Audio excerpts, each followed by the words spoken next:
The February rain hammered against the windows of Riverside Medical Center as I finished my shift. My name is Elena Volkov, and I'd been working as a freelance sign language interpreter for 3 years, taking whatever jobs came my way through the agency. Tonight had been particularly exhausting, a 6-hour emergency room rotation, where I'd interpreted for 4 different patients. Preparing and narrating this type of story took us long efforts and hard work. So if you are enjoying the story, please consider subscribing to our channel. I was gathering my things from the interpreter's lounge when my phone buzzed. My agency coordinator, Rebecca. Elena, I know you just finished, but we have an emergency request. High-paying client. Triple your usual rate. I hesitated, already fantasizing about my couch and a glass of wine. What's the situation? Private medical consultation. Russian-speaking patient who's deaf. They specifically requested someone fluent in both ASL and Russian Sign Language. You're the only interpreter we have with both qualifications. Russian Sign Language. I hadn't used it in years, not since my grandmother passed away. She'd been deaf, a refugee from Moscow who'd taught me her native sign language alongside the Russian she spoke with her friends. Where and when? Immediately. I'm texting you the address now. And Elena? The client emphasized complete discretion. The address was in Thornwood Heights, where homes started at 7 figures. 20 minutes later, I pulled up to a gated estate that made mansion seem inadequate. Security cameras tracked my approach. Before I could press the intercom, the gates swung open. A man in a black suit met me at the circular driveway. Not a butler, the shoulder holster under his jacket was barely concealed. Ms. Volkov? Yes. ID, please. I handed over my license and interpreter certification. He examined them with professional thoroughness, spoke briefly into an earpiece, then nodded. Follow me. The interior was all marble and modern art, the kind of wealth that didn't need to announce itself. We passed through several rooms before arriving at what appeared to be a private medical suite.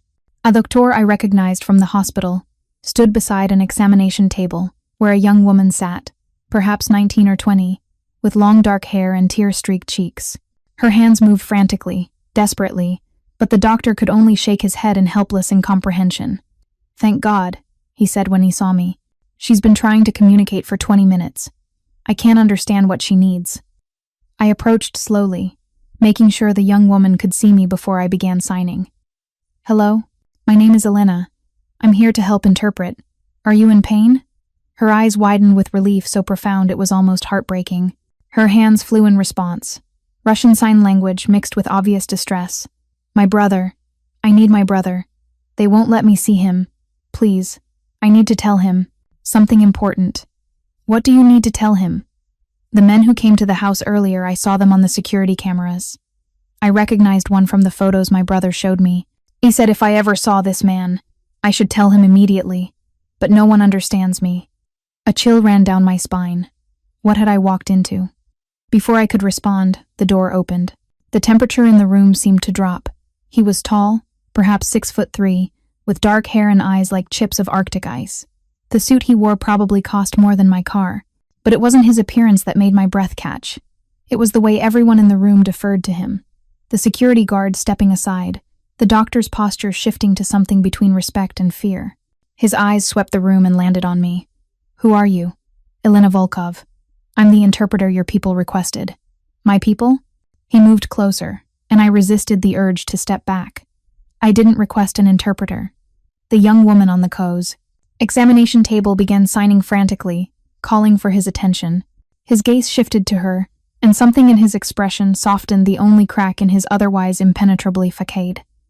Katerina. His voice gentled. He moved to her side, taking her hands to still them, then began signing himself. But it was clear he was struggling, his ASL basic and limited. Brother, she signed back, then continued in rapid Russian Sign Language that he clearly couldn't follow. Frustration tightened his jaw. What is she saying? He demanded, turning to me. I hesitated. Every instinct screamed that I was standing in the middle of something dangerous. She says she saw someone on the security cameras. Someone you warned her about. His entire demeanor changed. What man? When? I interpreted as Katerina explained, her hands describing a man with a scar across his left eyebrow who'd approached the estate's perimeter 3 hours ago. The ground security had turned him away, but she'd recognized Him from photographs her brother had shown her months ago. The man her brother pulled out his phone and showed Katerina several images. She pointed emphatically at one, nodding. His expression turned to stone. He spoke rapid Russian into his phone, issuing what sounded like security protocols, then turned back to me. You speak Russian. You know Russian Sign Language, not just ASL. Yes. My grandmother, your grandmother was Russian? From where? Moscow. She immigrated in the 1992. He studied me with unsettling intensity, as if memorizing every detail. Her name? I don't see how that's relevant, her name. Not a question. A command. Volkov. Elena Volkov. Something flickered in his eyes. Recognition? Impossible. Katerina, A signed slowly to his sister. This is Elena. She will stay and help you communicate. No, Katerina signed back. Don't scare her away like the others. She's kind. I can tell. The others? I filed that away. He turned back to me. My name is Alexei Morozov. This is my sister, Katerina. As you've observed, she's deaf. She's also the most important person in my world. His eyes held mine. I need someone who can communicate with her in her native language. Someone she trusts.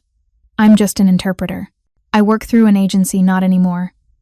He pulled out his phone, pressed a button. Cancel the agency contract. I'm hiring Ms. Volkov directly. You can't just name your price. I stared at him. Excuse me? Whatever you're making annually. Triplet, plus housing, benefits, and security. Security? You'll be living here, working with Katerina full-time, teaching her, interpreting for her, being her companion. I have an apartment, a life. You can't expect me to just, your apartment in Riverside Towers, Unit 412. Lease expires next month. You're behind on student loans from your linguistics degree. Your grandmother's medical bills cleaned out what little savings you had. His expression was matter-of-fact, not cruel, simply stating information he'd clearly already gathered.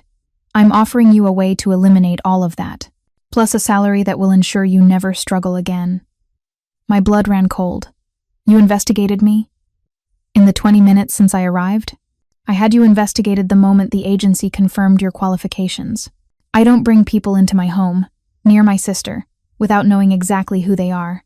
Katerina touched my arm gently, drawing my attention. Her hands moved in careful Russian Sign Language. Please don't be angry with him. He's protective because bad people have tried to hurt me before. He just wants me to be safe and happy. She smiled, and it transformed her face. I've never met anyone who could talk to me the way you do. In my language, the one that feels like home. Please stay. I looked between them, the young woman with hope shining in her eyes, and her brother whose expression revealed nothing but whose stance suggested he wouldn't easily accept. Refusal. For how long? As long as Katerina needs you, Alexei said. That's not an answer. No, he agreed. It's not. Katerina's hand found mine, squeezing gently. In that moment, I thought of my grandmother, of how isolated she'd felt in America, unable to communicate freely with most people, of how her face had lit up whenever I signed with her in the language of her childhood. 1 month, I heard myself say. Trial period. For both of us. Alexei's lips curved in what might have been a smile if it had reached his eyes. 1 month. But I think you'll find, Ms. Volkov, that once you enter my world, leaving becomes complicated. It wasn't a threat. Or perhaps it was.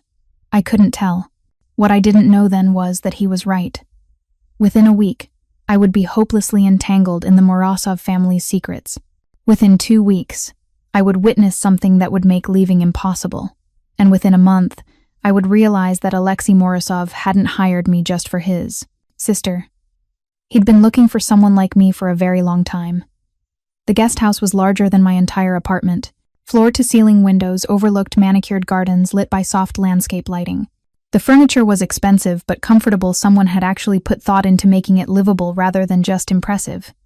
Your things will arrive tomorrow, Alexei said from the doorway. He hadn't crossed the threshold. Katerina's quarters are in the main house, east wing, 2nd floor. Breakfast is at 8. Someone will come for you. Wait, I turned to face him.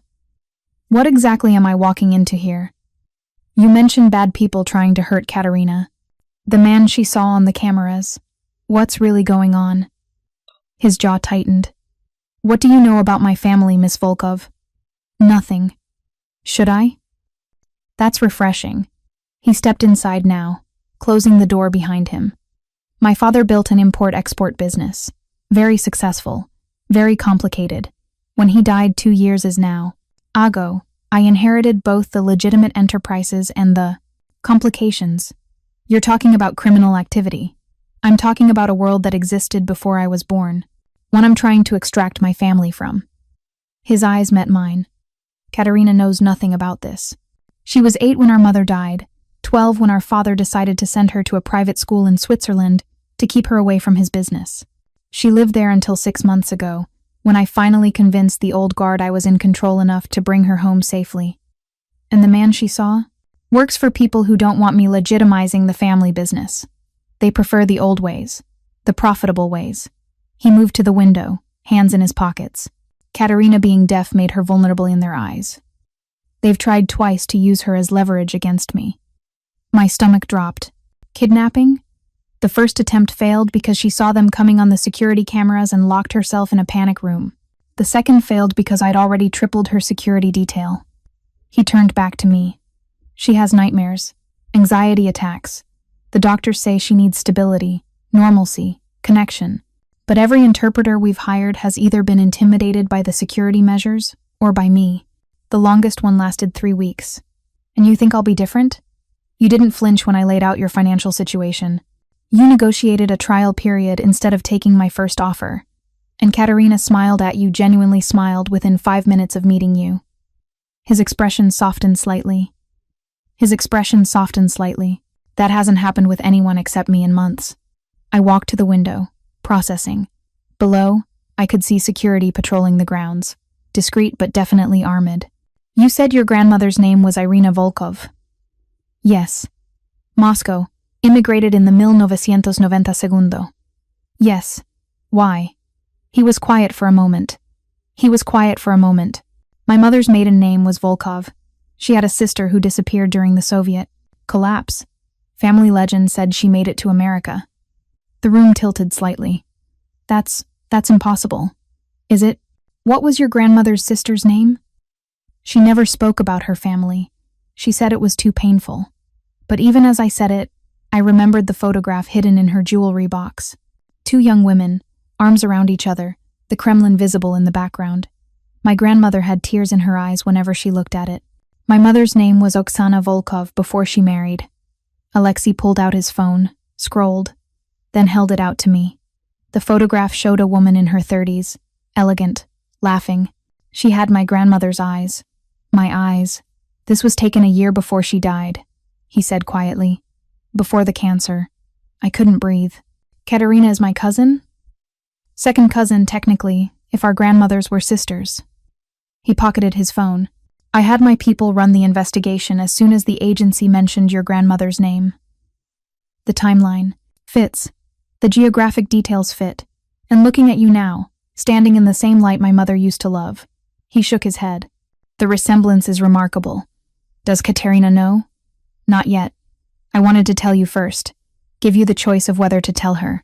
He moved toward the door. But Elena, if it's true of your family, that changes everything. How? He paused, hand on the doorknob. Because family is the only thing that matters to me. The only thing I'll protect at any cost. His eyes held mine. And the only thing I'll never let go. After he left, I sank onto the couch, mind reeling. 24 hours ago, I'd been a freelance interpreter worried about rent. Now I was living on an estate, working for a man who was either a criminal or a reformed criminal, and possibly related to the sister I was meant to help. My phone buzzed. A text from an unknown number. The room is secure. No surveillance. You can speak freely here. Rest well. Tomorrow, Katerina will show you her world, and I'll show you why I really brought you here. I stared at the message. Why I really brought you here. Not for interpreting. Something else. I should have left. Should have called Rebecca, explained the situation, and walked away from whatever dangerous game I'd stumbled into. Instead, I thought of Katerina's smile, of my grandmother's lonely years in a country where no one signed her language. of the photograph of two sisters who'd been torn apart by history. And I thought of Alexei Morozov's ice blue eyes, and the question they seemed to hold. How far would you go for family? I had a feeling I was about to find out. The knock came at exactly 7:45 de la mañana. I opened the door to find a woman in her 50s, professionally dressed, with kind eyes and a no-nonsense demeanor. Miss Volkov? I'm Margaret, the house manager.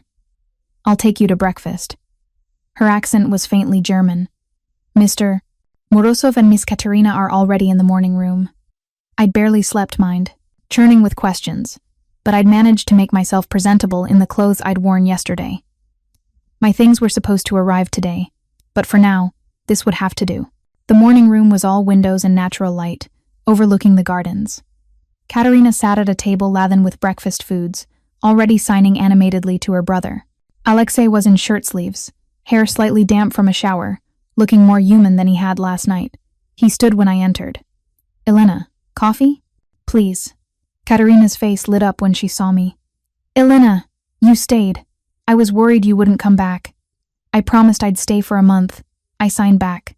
I keep my promises. She beamed and patted the chair next to her. Sit. Try the blini. Margaret makes them exactly like our mother used to. I glanced at Alexei, who was watching our exchange with an unreadable expression. You'll need to translate. A said. My ASL is limited, and I never learned RSL. She wants me to try the blini. She says, Margot makes them like your mother did. Something painful flickered across his face. Yes, she does. We ate in comfortable silence, or as silent as it could be, with Katerina's animated signing about everything she wanted to show me. Her art studio, the library, the gardens, her favorite walking path by the pond. She's happy.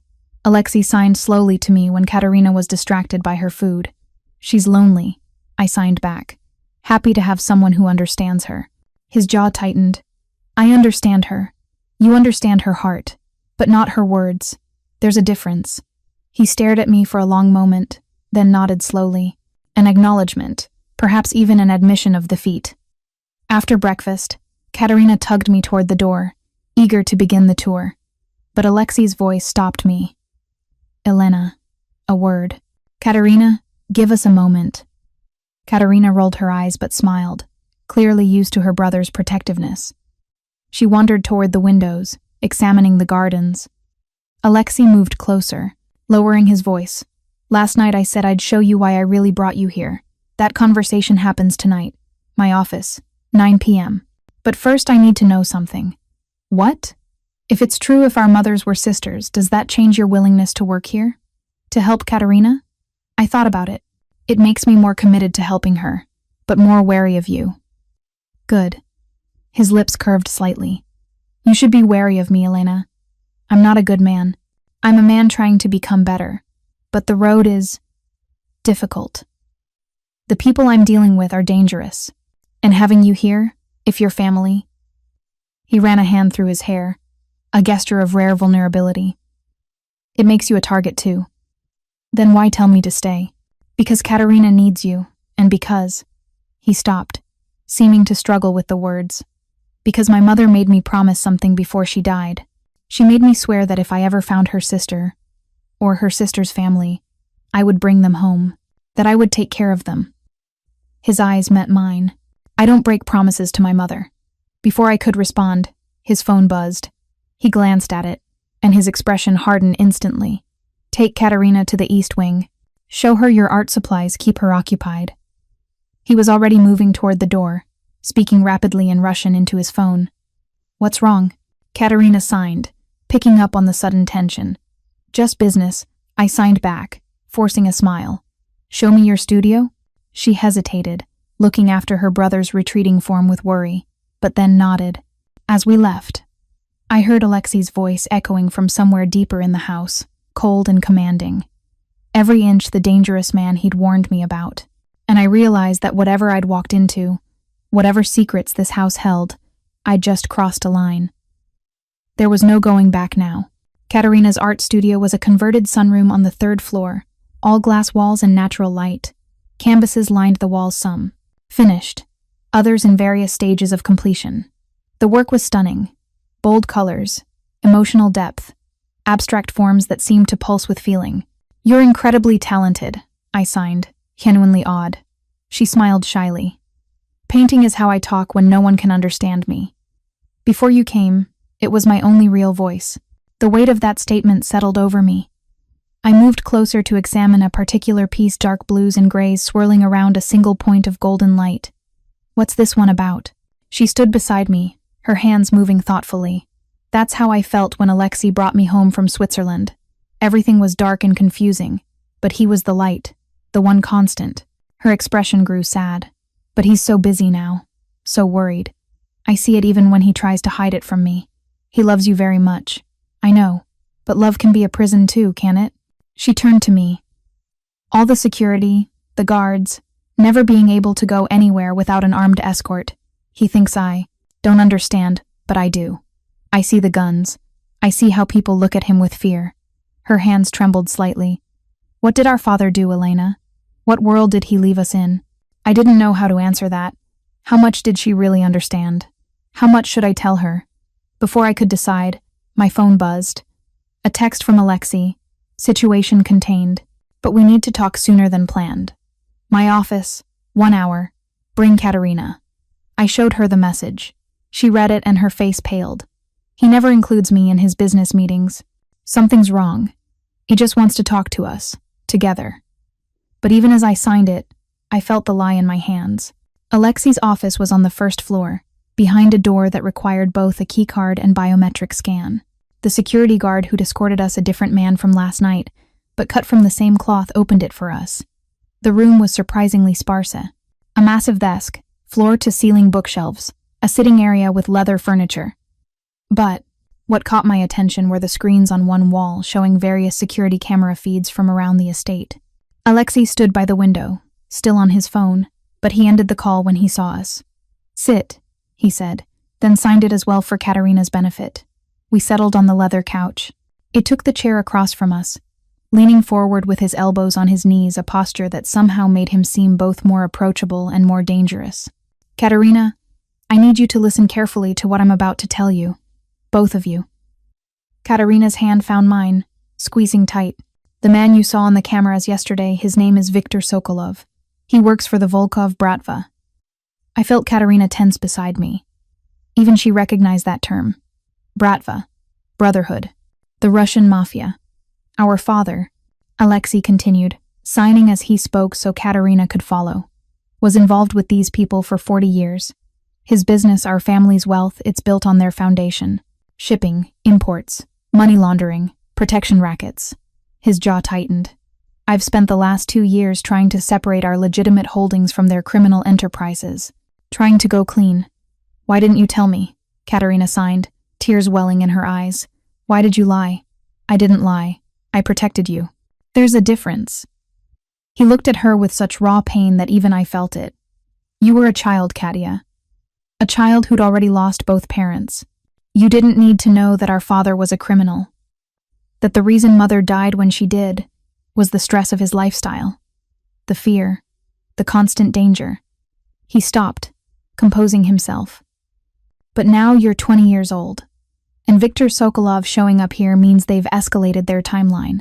They want me to reverse course, to bring you into the business as leverage, to use your vulnerability." "My deafness," Katerina signed sharply. "Say it. They want to use the fact that I'm deaf to control you." "Yes." She stood, abruptly, pacing to the window. Her hands moved angrily. "Is that why Elena is really here? Another guard? Another keeper?" "No." Alexei's voice was steel. "Elena is here because you need someone who can truly communicate with you. Because you deserve to have a companion, a friend, someone who speaks your language." He glanced at me. "And because she might be family." Katerina spun around. "What?" I took a breath. There was no easy way to say this. My grandmother, her name was Elena Volkov. She immigrated from Moscow in the 1992. Your mother's maiden name was also Volkov. Alexei believes they might have been sisters." Katerina stared at me, then at her brother, then back at me. Slowly, she returned to the couch, sitting down heavily. "Cousins?" she signed weakly. "Maybe. We don't know for certain yet. But you feel it, don't you?" Her eyes searched mine. I felt it yesterday, like I'd known you before, like coming home. I nodded, not trusting my voice. Alexei cleared his throat. There's more. Elena, what I'm about to tell you stays in this room. If you want to leave after hearing it, I'll arrange safe transport and enough money to start over somewhere far from here. But once you know, you can't unknow it. Every instinct screamed at me to stand up, walk out, run. Instead, I heard myself say, "Tell me." He pulled out a folder from his desk drawer, set it on the coffee table between us. Inside were photographs, documents, spreadsheets. This is everything my father was involved in. Every business, every connection, every crime. His finger tapped one particular photograph, a group of men in expensive suits, my age or younger, standing outside what looked like a warehouse. These are the new generation, the sons of my father's associates. They're younger, more ruthless, more willing to embrace violence. Their leader is Dimitri Sokolov, Victor's son. I studied the photo. Dimitri was handsome in a cold way, with calculating eyes and a smile that didn't reach them. 2 months ago, Dimitri proposed a merger. His family's organization with ours. He suggested sealing it the traditional way through marriage. My stomach dropped. To Katerina. Yes. Katerina's hands flew. Never. I'd rather die. I know. I refused. That's when the attempts to kidnap you started. Alexei's expression was murderous. He thought he could force my hand. Take you, hold you until I agreed to his terms. But you stopped him, I said. Twice. But he's patient. And now, with Victor scouting the estate, he ran a hand through his hair. I need to end this. Permanently. But I can't do it while keeping Katerina safe and trying to legitimize our businesses and fending off the old guard who want things to stay as they were. What are you asking me? His eyes met mine, and I saw the calculation there, the careful weighing of options. I need an advantage. Something Dimitri doesn't expect. He pulled out another photograph, this one clearly from a surveillance camera. It showed me arriving at the estate last night. You're an unknown. Someone with no connection to our world. Someone who, if our grandmothers were sisters, has a legitimate claim to being part of this family. You want to use me as what? A decoy? A secret weapon. He leaned forward. Dimitri's weakness is his arrogance. He thinks he knows all the players, all the angles. He doesn't know about you. And he especially doesn't know that you might be a Volkov, a true one, not just by marriage. Katerina grabbed my arm. Don't let him manipulate you. This is dangerous. You should go. But I was already shaking my head. Looking at her tear-stained face, feeling the connection between us, blood or not. It was real. What exactly would I need to do? Alexei smiled, and this time it reached his eyes. It was not a comforting expression. First, we confirmed the family connection. I have a private lab that can run DNA tests discreetly. If you're Volkov blood, that gives you standing in this world more than just an employee but an actual member of the family. And then you help me set a trap. There's a gathering next week, a supposed peace negotiation between my organization and Dimitri's. It's on neutral ground, with representatives from the other families as witnesses. He's expecting me to bring Katerina, to show good faith. But you'll bring me instead. Yes. As my cousin, a Volkov, who's been living in America, unknown to the Brotherhood, someone who has every right to be involved in family business decisions. His eyes glinted. Dimitri will be thrown off balance. And in that moment of confusion, I'll have leverage to negotiate real terms. Terms that protect Katerina and get us out of the criminal enterprises for good. Or, I said slowly, he'll see through it and target me instead. That's why you'll have protection. Constant, invisible protection. And you'll be wearing this. He pulled a small box from his desk, opened it to reveal what looked like an elegant bracelet, panic button, GPS tracker, recording device, one press, and my entire security team converges on your location within seconds. I picked up the bracelet, feeling its weight. It was beautiful and terrifying all at once. Katerina's hands moved urgently. Elena, you don't have to do this. Alexei will find another way. Will he? I looked at her brother. How many other ways have you tried? His silence was answer enough. I'm doing this. I signed to Katerina. Not for him. For you. Because you deserve to live without fear. Because you deserve freedom. I turned to Alexei. But I have conditions. Name them. 1. After this is over, you help Katerina find real independence. Not just safety, but autonomy. The ability to make her own choices, live her own life. He hesitated, then nodded. Agreed. 2. You teach me everything about this world. I won't walk into that meeting ignorant. I need to know the players, the dynamics, the unspoken rules. You'll have daily briefings starting tomorrow. 3. If at any point I want out, you let me go. No manipulation, no guilt, no but your family now speeches. Clean break. He studied me for a long moment. That one I can't promise. If you're truly a Volkov, if this works and you become part of our public family structure, leaving won't be simple. Dimitri and his people will have seen you, known you, marked you as mine. As yours? As under my protection. In this world, that's the same thing. The possessiveness in his voice sent a shiver down my spine.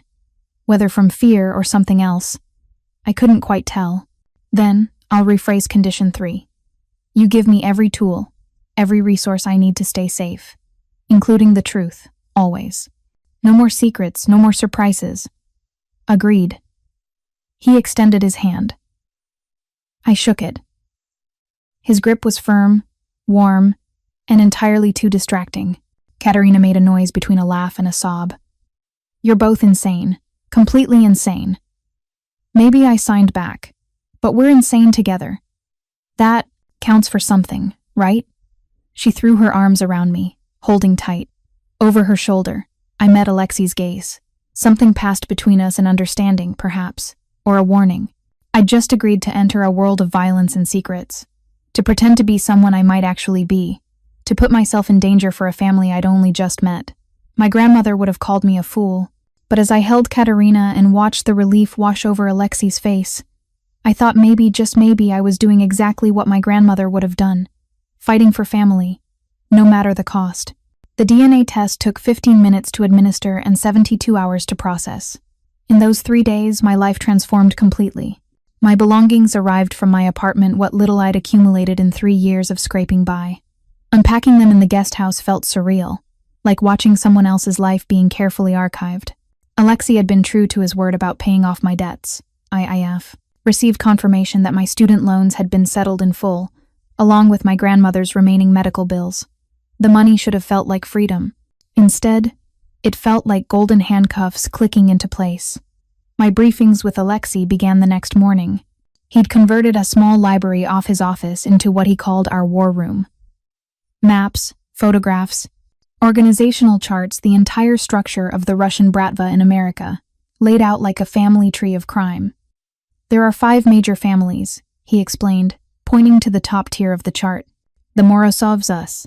The Sokolovs, Dimitri's family. The Petrovs. The Kuznetsovs. And the Orlovs. My father maintained alliances with all of them, playing each against the others to maintain dominance. And now? Now they're fractured. The old guard, the men my father's age, they want things to continue as they were. The new generation, Dimitri's cohort, they want expansion.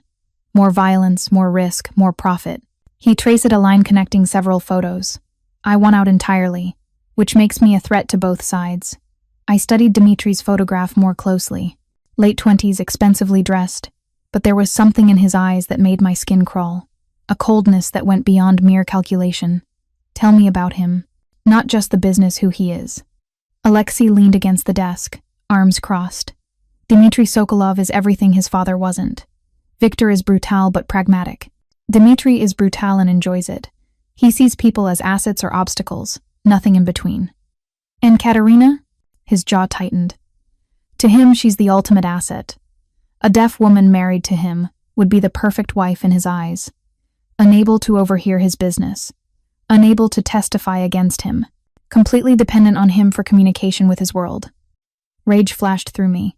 That's monstrous. That's why I will never let it happen. He moved closer, and I caught the scent of his cologne, something expensive and woodsy. Elena, I need you to understand something.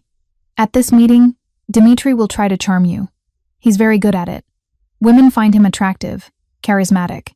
Don't let your guard down for a second. I'm not an idiot. I know. but he's very skilled at finding weaknesses. His eyes held mine. He'll look for yours. And what is my weakness? A slight smile. You care too much.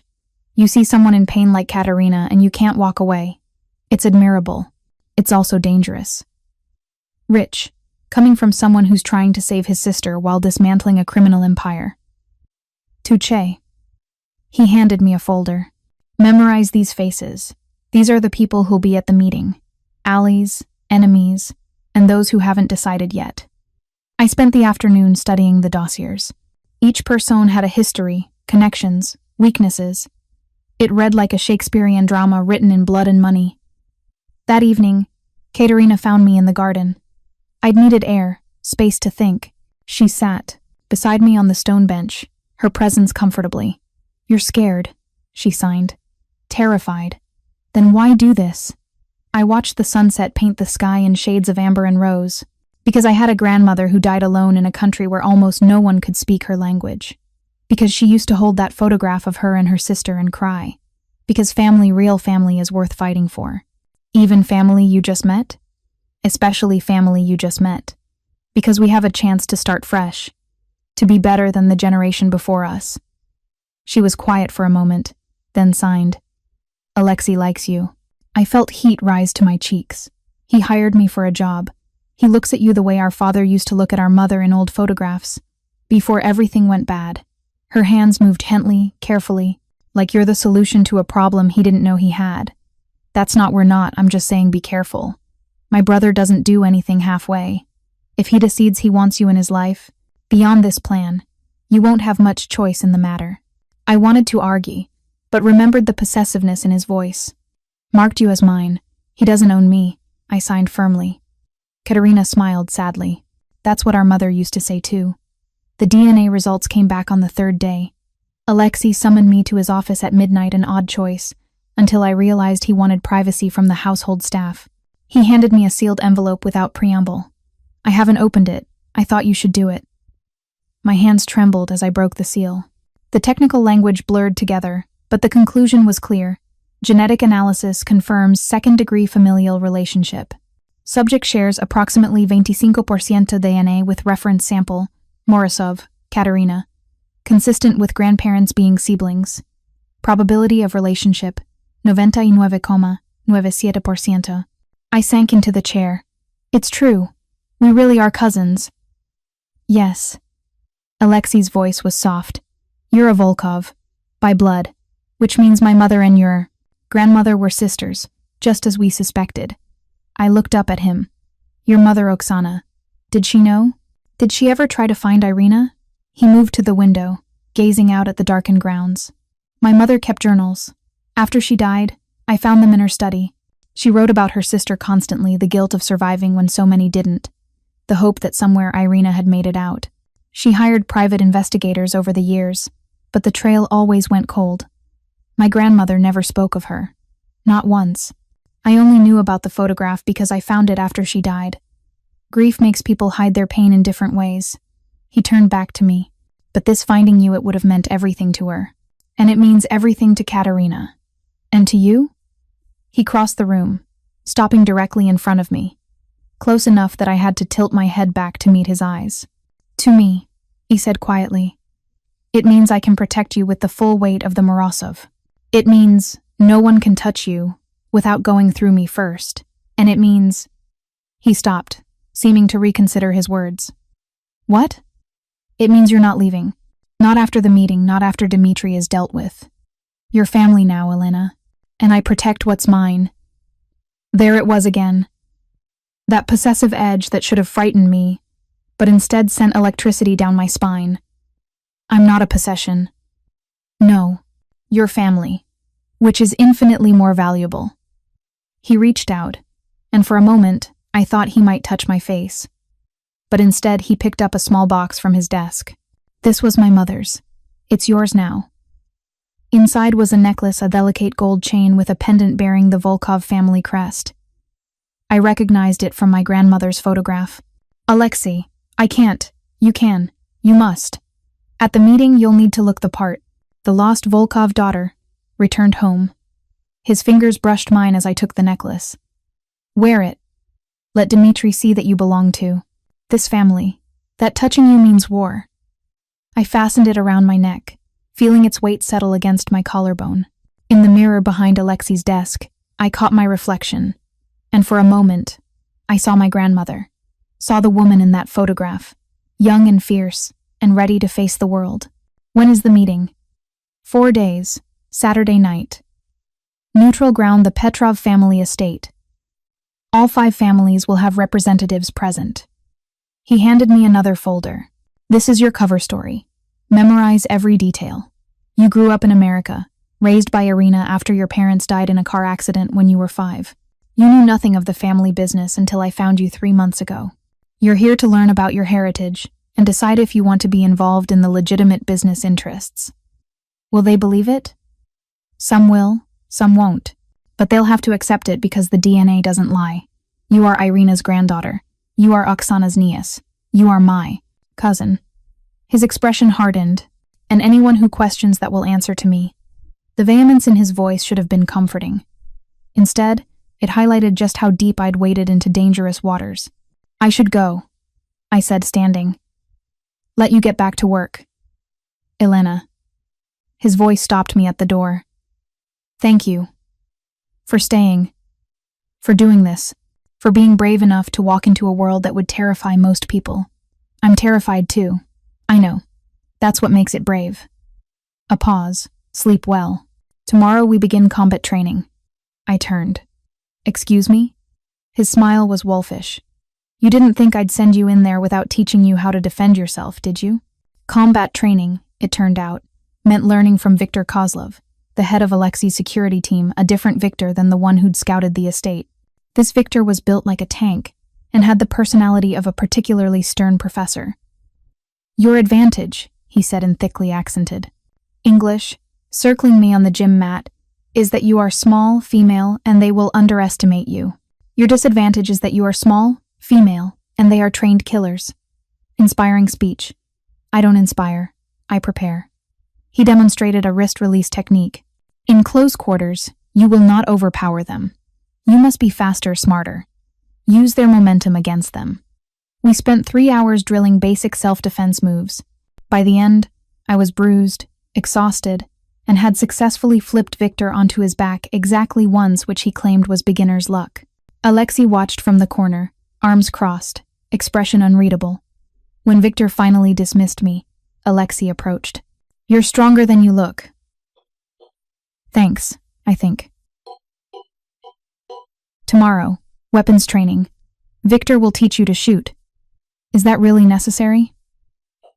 Is that really necessary? His expression darkened. I hope not, but I'd rather you know how and never need it than need it and not know how. I wanted to argue, but the logic was sound. Fine, but after this is over, I'm taking a very long vacation somewhere with no weapons, no danger, and no complicated family drama. Deal. He smiled, and it transformed his face. For a moment, I glimpsed the man he might have been without the weight of his father's legacy. Though I should warn you, complicated family drama tends to follow the Morozovs wherever they go. Katerina appeared in the doorway, signing rapidly. Stop hogging, Elena. It's my turn. We're making dinner together. We are? I signed back. Yes, I'm teaching you to make borscht like our grandmother made. Alexei gave me her recipe. I looked at him in surprise. My mother's recipe, he clarified. Same one they learned from their mother.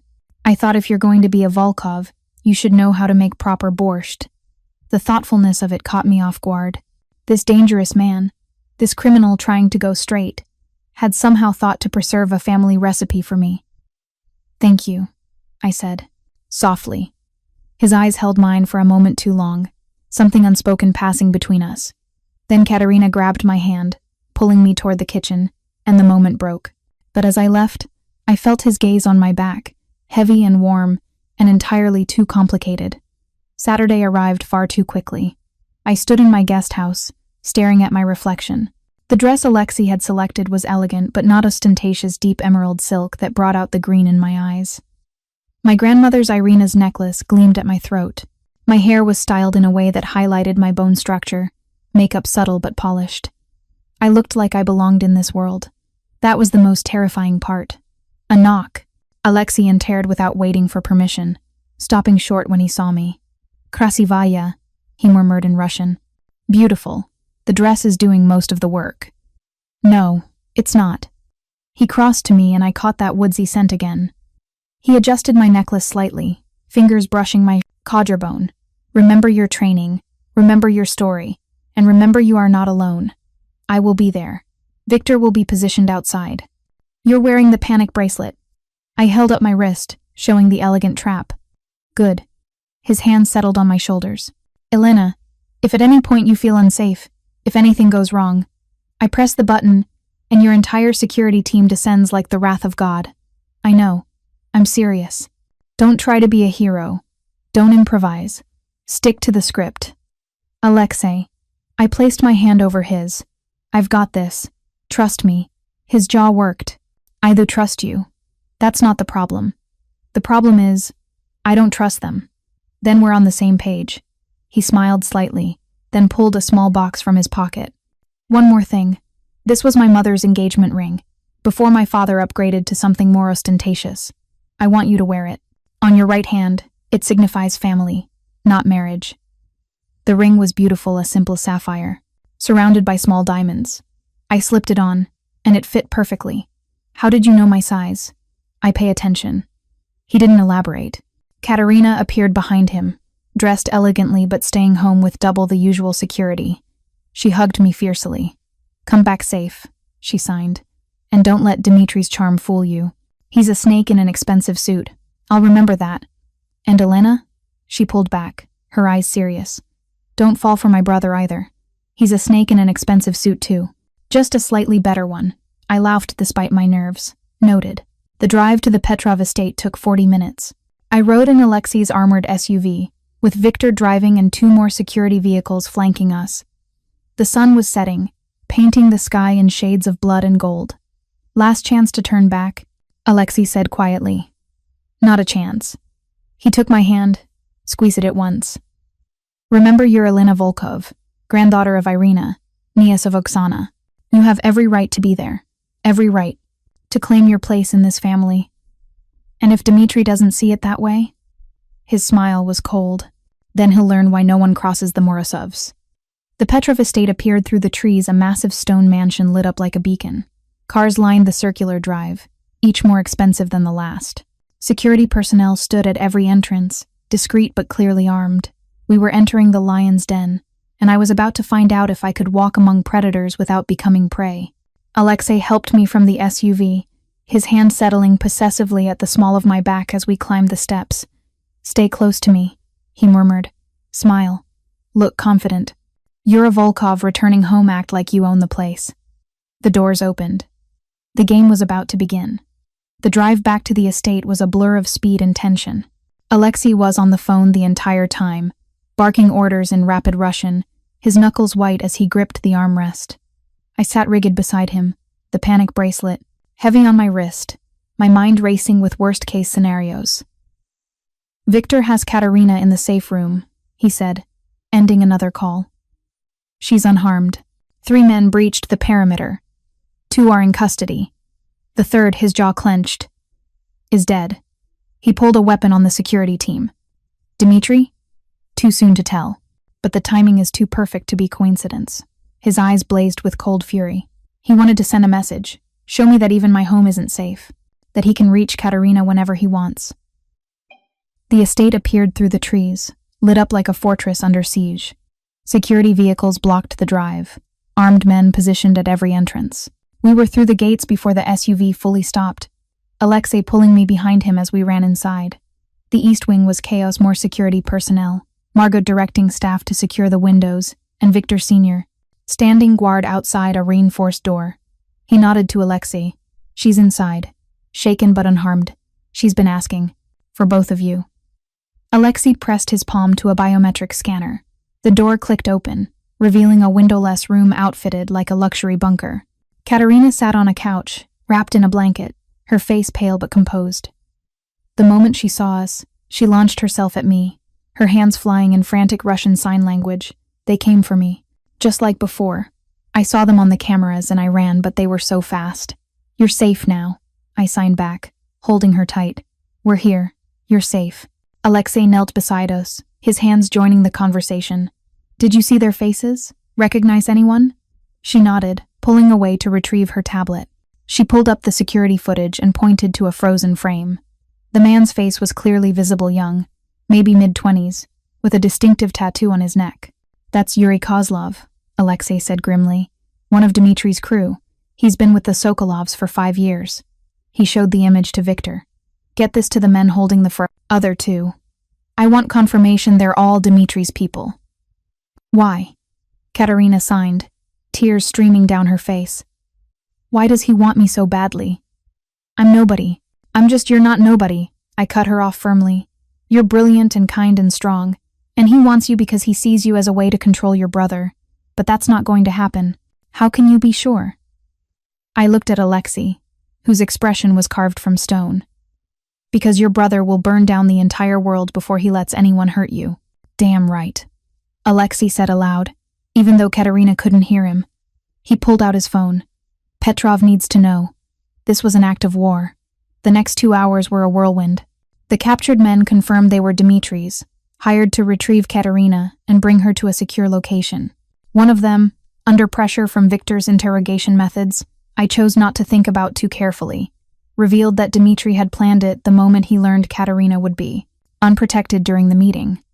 He played us, Alexei said, pacing his office while I sat with Katerina. The marriage proposal, the accusations about Elena, it was all theater. A distraction while his men moved on Katerina. But we stopped them, I pointed out. This time, but he'll try again, and again, until he stopped himself, glancing at Katerina. She stood, moving to face her brother. Her hands were steady as she signed. I'm tired of running, tired of being afraid, tired of being the weakness that people use against you.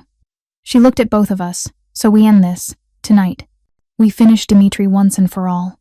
Katya, you don't understand what you're asking, don't I? Her expression was fierce. You think I'm oblivious to what our father was? What you're trying to escape? I've seen the guns, the fear in people's eyes, the way you come home some nights with blood on your clothes that you think I don't notice. Tears streamed down her face, but her hands never wavered. I know exactly what world we live in. And I know that Dimitri won't stop until either you're dead or I'm his prisoner. So we stop him first. The silence that followed was profound. Alexei looked at his sister, really looked at her, and I saw the moment he recognized she wasn't a child anymore. She was a woman who'd survived 2 kidnapping attempts and was ready to fight back. What are you proposing? I asked quietly. Katerina turned to me. You said at the meeting that Dimitri sees women as assets, that he underestimates us, so we use that. Katya, no, me, she continued, ignoring Alexei's protest. We let Dimitri think he won. We arrange a meeting neutral ground. All 5 families present like tonight. I agree to his marriage proposal. Absolutely not, Alexei growled. Let me finish. She held up her hand. I agree, but only if he meets certain conditions. Conditions that protect Elena, that give you time to legitimize the business, that ensure my safety. We negotiate in good faith or pretend to. And then? I asked, seeing where she was going. And then we prove what he did tonight. We have evidence, the men he sent, the security footage, everything. We present it to the families with me standing there, showing them exactly how he tried to kidnap me while pretending to negotiate peace. Her smile was cold, so much like her brother's. We destroy his credibility, make him an outcast, and then you legitimize the business while he's too busy fighting for survival to stop you. Alexei stared at his sister, something like pride and horror warring on his face. That's actually brilliant. And insane. Runs in the family, I murmured. He turned to me. You'd have to be there. As family, as a witness. It would put you in danger again. I'm already in danger. Dimitri knows about me now. He'll either come after me to hurt you, or try to use me to get to Katerina. I stood, moving to stand beside Katerina. Besides, I told her I'd protect her. I meant it. Alexei looked. Between us, his sister and his. What was I to him? Cousin, protector, whatever had sparked between us in that alcove. And I saw the moment he accepted it. Petrov will host again. He's already furious about the breach happening during his peace meeting. He'll want resolution. He pulled out his phone. I'll arrange it for tomorrow night. The families will come, they'll want to see how this plays out. But Elena, Katerina, his eyes were deadly serious. If anything goes wrong, if Dimitri makes a move, you run. Both of you. Don't try to be heroes. We're not trying to be heroes, Katerina signed. We're trying to be free. The next evening we returned to the Petrov estate. This time Katerina was with us, dressed in elegant simplicity, her face composed but pale. I wore the same emerald dress, Irina's necklace, Oksana's ring, armor disguised as elegance. The drawing room was packed. All 5 families had sent their highest representatives. Dimitri stood by the fireplace again, but this time his father Victor Sr. was absent. Interesting. Petrov called the meeting to order. We're here because of last night's incident. Alexei has made serious accusations. Not accusations, Alexei said coldly. Facts. He nodded to Victor, who distributed folders to each family head. Security footage, interrogation transcripts, and physical evidence. While we were at this very estate negotiating in good faith, Dimitri Sokolov sent 3 armed men to kidnap my sister. Dimitri's expression didn't change. I did no such thing. The men confessed. They're your employees. Someone is clearly framing me. Why would I risk an act of war during peace negotiations? Because you're arrogant enough to think you could get away with it, I said, drawing all eyes to me. You wanted Katerina as leverage. When I rejected your marriage proposal, you needed another way to force Alexei's hand. Interesting theory from Alexei's pet interpreter. Dimitri's smile was poisonous. Tell me, Miss Volkov, or should I say Miss whoever you really are? How much is he paying you to play this role? The DNA test is legitimate, Petrov said, having clearly done his own verification. She's Volkov blood. That's not in dispute. Then perhaps she's legitimate but still working with Alexei to frame me. Dimitri looked around the room. Think about it. He wants to legitimize, which threatens all of us. He needs a reason to eliminate his competition. What better way than to stage an attack on his sister and blame me? Murmurs rippled through the room. The seed of doubt was planted. Katerina stood. Every eye turned to her. She moved to the center of the room, and I followed to interpret. Her hands began to move, and I gave voice to her words. My name is Katerina Morozov. I am 20 years old. I am deaf. And for most of my life, people have treated me as if I were invisible, as if my inability to hear made me unable to understand. Her hands moved with passionate intensity. But I see everything. I see the guns, the fear, the violence that has poisoned my family for generations. She turned to Dimitri. I saw your men on the security cameras. I saw them cut through the fence, saw them enter my home. I watched as one of them shot at my security guard, a man named Robert, who has 2 daughters and coaches their soccer team. He's in the hospital now because of you. Dimitri's mask slipped slightly. He hadn't expected her to speak so directly. You see me as weak because I'm deaf, as something to be used.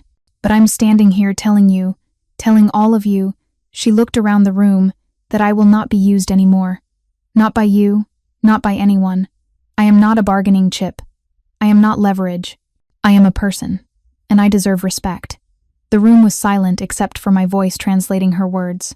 My brother is trying to build something better, something that doesn't require violence and fear to survive, and I support him. Not because he's controlling me, but because I believe in a future where families like ours don't destroy each other. She turned back to Dimitri. You can't have me. You can't have my family's legacy, and you can't hide behind lies anymore. She pulled out her tablet, connected it to Petrov's screen, and played the security footage. Clear, undeniable footage of Dimitri meeting with the 3 men 2 days before the attack, of money changing hands, of Dimitri pointing to a map of the Morozov estate, specifically marking the East Wing. I had the security team pull footage from public cameras near Dimitri's businesses, Alexei explained. It seems he wasn't as careful as he thought.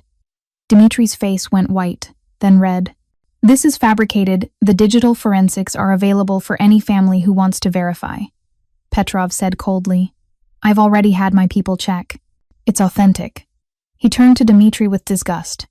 You violated the sanctity of a peace negotiation. You attempted to kidnap a protected family member, and you lied to this council. The Sokolov family is hereby censured, Gregor Kuznetsov announced. Until Victor Sr. can clean house and restore order, they're barred from joint operations. Seconded. Ivan Orlov added quickly, sensing which way the wind was blowing. Dimitri looked around the room, seeing the united front against him. His empire was crumbling in real time. This isn't over, he snarled at Alexei. You think you've won? You've just made an enemy for life. You were already my enemy, Alexei said calmly. The difference is now everyone knows what you are. Dimitri stormed out, his remaining associates following.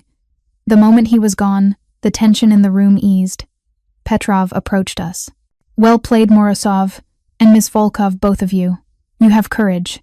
He looked at Alexei. The families will support your legitimization efforts. We're tired of the old ways, the constant violence. It's bad for business, and worse for our children's futures. One by one, the other, family heads agreed. The tide had turned. As we left the estate, Katerina squeezed my hand. We did it. You did it. I signed back. That speech was incredible. I had a good teacher. She smiled. Someone who showed me that being deaf doesn't mean being silent. 3 months later, the Morozov estate was transformed. The security was still present but less oppressive.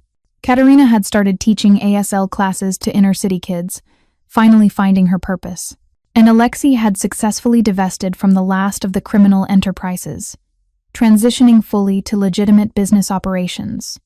I stood in the gardens, watching the sunset paint the sky in golden rose. So much had changed since that first night I'd arrived, terrified and out of my depth. Elena. I turned to find Alexei approaching, hands in his pockets. He'd loosened his tie, the first sign of relaxation I'd seen in him in weeks. The final papers cleared, he said. We're officially clean. No more criminal ties, no more bratva. Obligations. He smiled, and it was genuine. We're free. Congratulations.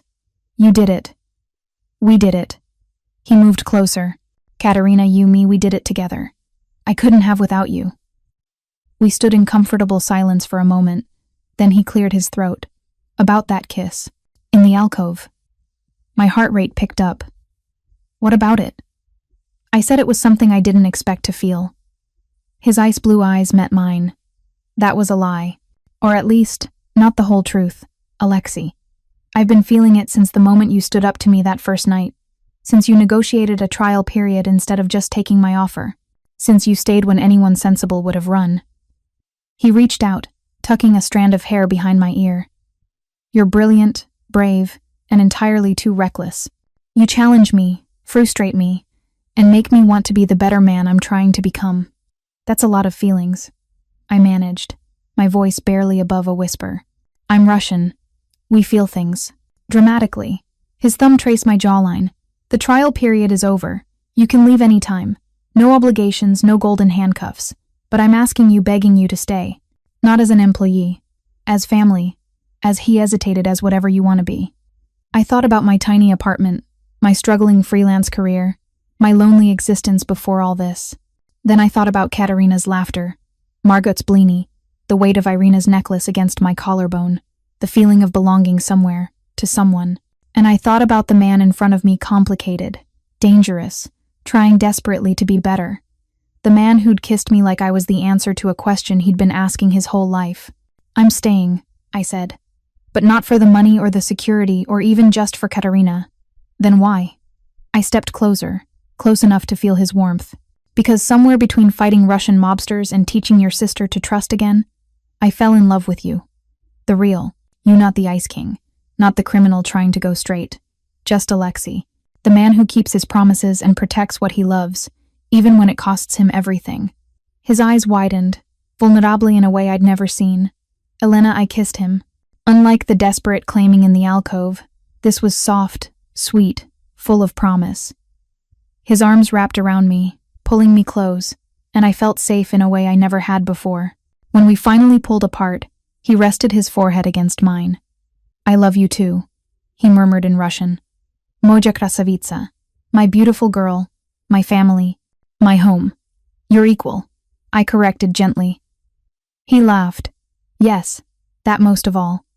Behind us, I heard the patio door open. Katerina stood there with Margot, both of them grinning. Finally, Katerina signed. I thought I'd have to lock you two in a room together. How long have you been watching? I signed back, mortified.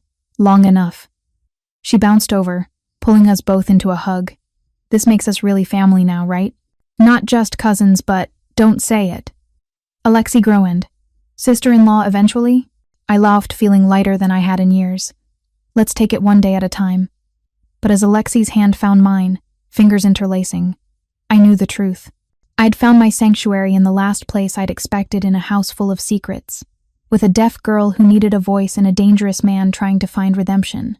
We'd all been looking for the same thing. Someone to understand us, accept us, protect us. And somehow, impossibly, we'd found it in each other. Margaret called us in for dinner. As we walked back to the house, Katerina signing animatedly about her plans for the ASL program, Alexei's thumb rubbing gentle circles on my hand, I caught a glimpse of our reflection in the patio doors. A family. Broken, complicated, unconventional but undeniably real. My grandmother Irina would have been proud. Her sister Oksana would have been overjoyed. And I, Elena Volkov, interpreter, survivor, protector, I was finally home. 1 year later. The wedding was small, intimate. Just family and close friends in the estate's gardens, now transformed with white flowers and soft lighting. Katerina stood beside me as my maid of honor, translating the vows I signed to Alexei, giving voice to my promises. I promised to challenge you when you're being a stubborn ass. I signed, and the guests laughed at Katerina's interpretation. I promised to protect what we've built. Alexei signed back. He'd been learning RSL, slowly but determinedly, to honor your strength, your courage, your ridiculous inability to back down from a fight. I promise to love you not despite your past, but because of how far you've come. I promise to love you not because I own you, but because you chose me. Every day, you choose me. When we kissed as husband and wife, Katerina signed to the crowd, about time. Later, as we danced under the stars, Alexei pulled me close. Happy? And we're moored. Terrified. I admitted. Happy. Confused about how this became my life. But mostly happy. Good. Because I plan to keep you terrified and happy for the next 60 years. Only 60. I'm being conservative. I laughed. And somewhere in the distance, I swear I heard my grandmother's laughter too. Two sisters separated by history, reunited through their grandchildren. A family torn apart, made whole again. Silent sanctuary. That's what Alexei had built here, a place where Katerina's silence wasn't a weakness but a different kind of strength. Where my grandmother's stolen voice had been reclaimed by her granddaughter. Where love didn't require words, just understanding. And as I danced with my husband under the stars, his sister laughing nearby, our future spreading before us like an open road, I knew one thing for certain. Sometimes, the most dangerous risks lead to the safest places to land. Sometimes, family finds you when you least expect it. And sometimes, love speaks loudest in the silence, between words. Preparing and narrating this type of story took us long efforts and hard work. So if you are enjoying the story, please consider subscribing to our channel.